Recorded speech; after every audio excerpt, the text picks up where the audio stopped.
Hey everybody, welcome to Talking Habs, and this is the preview for tonight's game. Montreal Canadiens are hosting the Florida Panthers this afternoon at 2 o'clock. It's Super Bowl weekend, so they're afternoon games today and tomorrow, and they're playing Columbus tomorrow. I'm going to tell you all about the game today, and that's right here, Talking Habs, the home of Habs hockey, where everything's dedicated to the Habs and all things hockey. All right. So we got the Super Bowl weekend. So it's two early games back to back. Montreal's playing Florida and Columbus today and tomorrow. Both teams. I'm not previewing tomorrow's game yet, but both teams are 8-2-0 going into this game in their last 10. Today, Florida. They are on a 6-game winning streak. So it's a tough road to hoe for Montreal from this point onward. Really, it is. Today, the announcement after the last game, they sent Cale Fleury down to Laval, which is actually a good thing. If they're not going to play him up here, let him get some time down in Laval. So they sent Cale Fleury down to Laval. Now, KK apparently is sitting again today, and I'm starting to be on that the bandwagon to have KK sent down to Laval so he can play. KK needs to play and not sit. If he has to go to Laval to play, then send him to Laval. That's the best thing. And then, look, honestly, if that's the case, it helps towards maybe getting that better draft pick. But definitely what it helps is KK needs playing time. Lots of it. He needs the puck on his stick. He needs to learn how to play with the puck on his stick at the professional level. Maybe it's time now to send him down.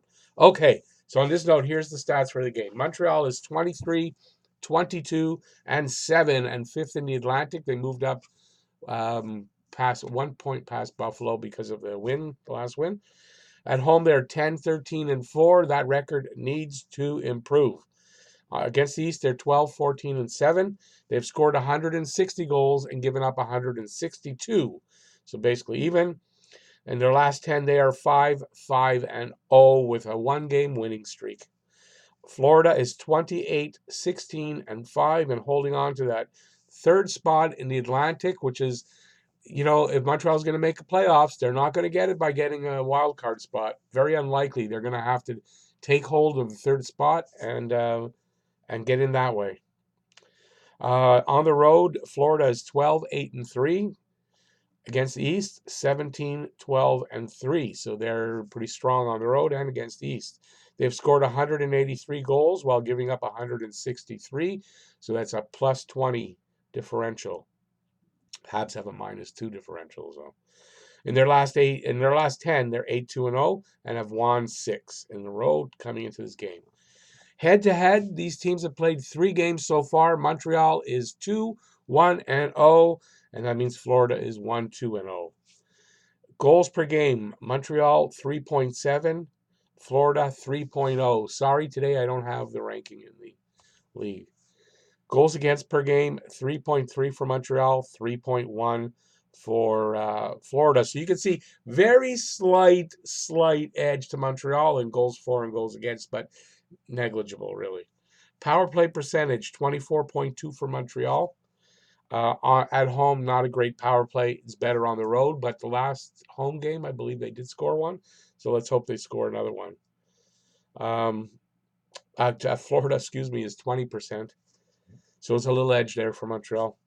PK percentage, 78.1 for Montreal, 78.4 for Florida, so virtually the same.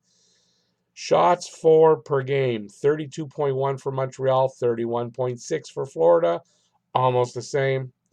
Shots against per game, 33.3 for Montreal, 34.8 for Florida. So really, even though Florida has this better record and is in third place, if you go by stats, Montreal's not that far from them. So that could bode well for today's game. Let's hope it does. Top 3 scorers. 3 scorers for Montreal. I'm not giving the top scorers for either team. Just Tatar. Tatar is the top scorer for Montreal. 18, 28, 46 points in 52 games. And 2 goals, 5 assists, and 7 points in his last 5 games, so he's hot. Gallagher, 16 goals, 17 assists, 33 points, scored a goal in his first game back, last game. Nick Suzuki, 9 goals, 21 assists, 30 points, entering into the echelons of the Habs anyway. Nick Suzuki starting to show that he's going to be a point producer. Carey Price should be in nets today, 21, 17, and 4, with a 2.80 goals against and a 909 save percentage, and 2 shutouts. On the other side, Dadonov, 23, 17, and 40, and rumored to be on the trading block. He is also 9 goals, 2 assists, 11 points in his last 10 games. He's hot.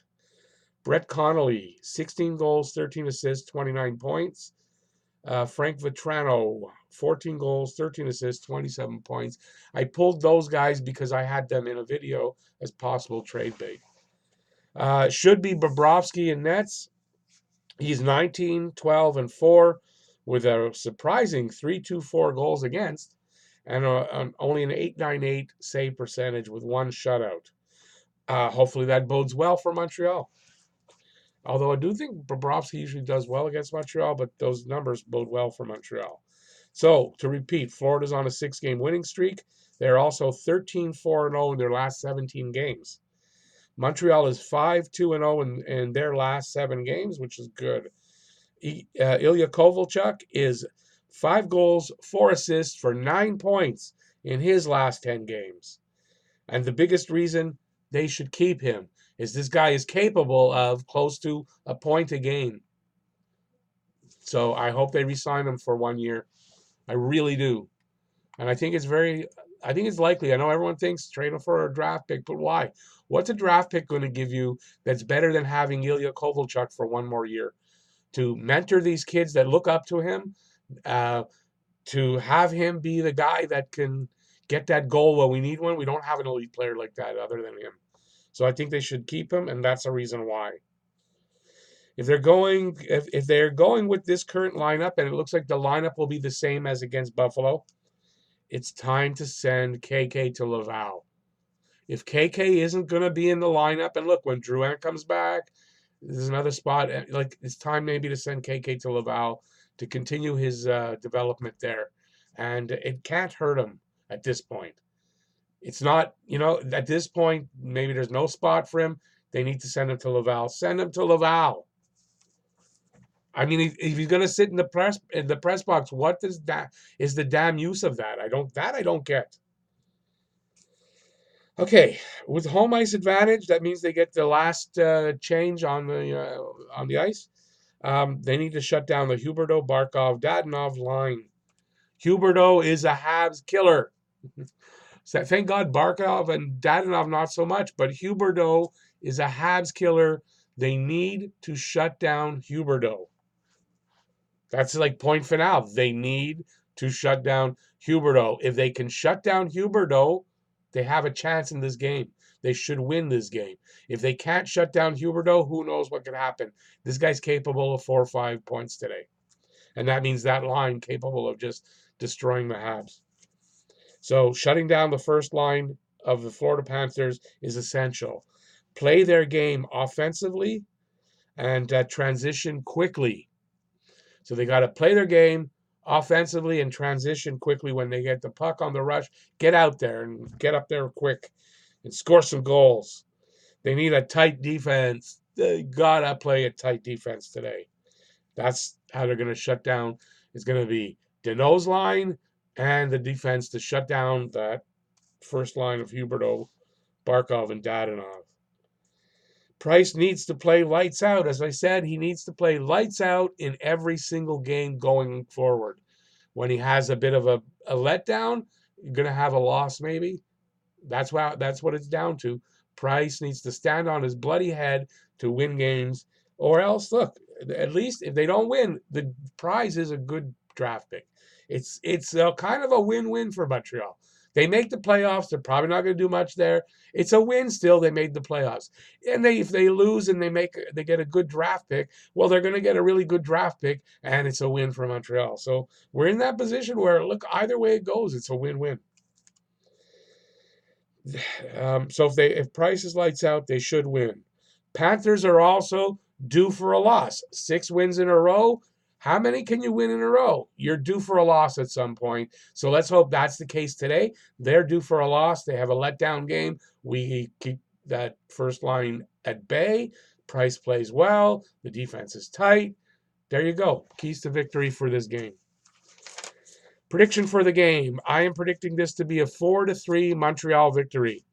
So 4-3 for Montreal, and the first goal by Nick Suzuki for Montreal. First goal for Montreal by Nick Suzuki. Maybe the first goal of the game, may not, but first goal for Montreal. I'd love to hear in the comment section, because I didn't say any of that, in the comment section what you think the score will be for the game and who you think Montreal's first goal scorer will be. And on that note, that's it for the review. Give a thumbs up if you like the video. And while you're on the way down there to do that, subscribe, ring the notifications bell, and that will get you all of my videos and your daily fix of Bleu Blanc Rouge right here from Talking Habs. So I'll be on the air tonight. I'm going to do a regular Saturday night hockey talk after the game. It'll be at 7 o'clock. It's already posted, so look for that. And I'm going to enjoy the whole game this time without a live stream, which I don't get to do very often. And I thought since we have the opportunity today, I'd rather do an hour and a half live stream where there's no game going on and everyone can come in and we can just have a good hockey chat.